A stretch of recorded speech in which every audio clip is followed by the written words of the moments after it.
Nizamabad excise superintendent Mallareddy arrest అయ్యారు. అవినీతి నిరోధక శాఖ అధికారులు 10కి పై చోట్ల ఏకకాలంలో సోదాలు నిర్వహించారు. ఈ దాడుల్లో మల్లారెడ్డి భారీగా అక్రమాస్తులు కూడబెట్టినట్టు బయటపడింది.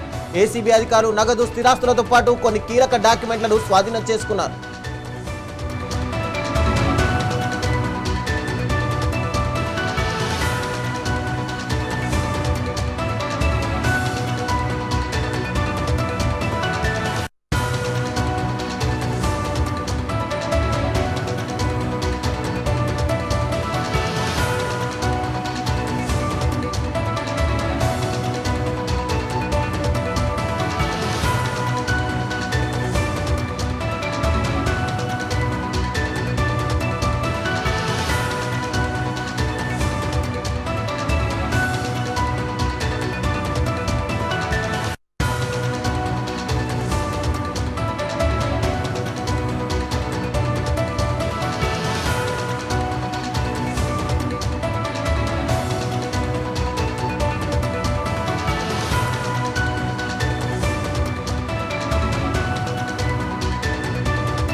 ఏసీబీ బృందాలు నిజామాబాద్ తో పాటు మల్లారెడ్డికి సంబంధించిన ఇతర ప్రాంతాల్లోనూ సోదాలు చేశాయి.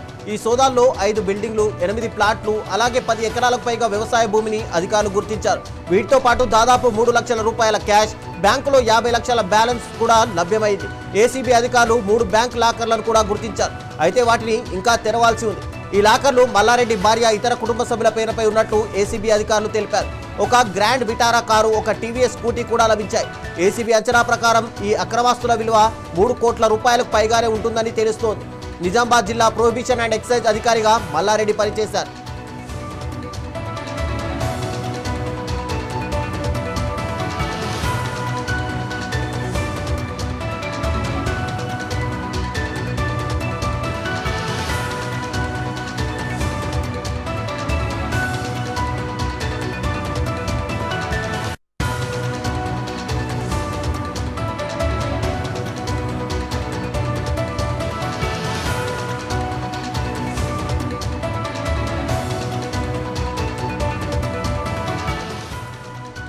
Nizamabad excise superintendent Mallareddy arrest అయ్యారు. అవినీతి నిరోధక శాఖ అధికారులు 10కి పైగా చోట్ల ఏకకాలంలో సోదాలు నిర్వహించారు. ఈ దాడుల్లో మల్లారెడ్డి భారీగా అక్రమాస్తులు కూడబెట్టినట్టు బయటపడింది. ఏసీబీ అధికారులు నగదు, స్థిరాస్తులతో పాటు కొన్ని కీలక డాక్యుమెంట్లను స్వాధీనం చేసుకున్నారు.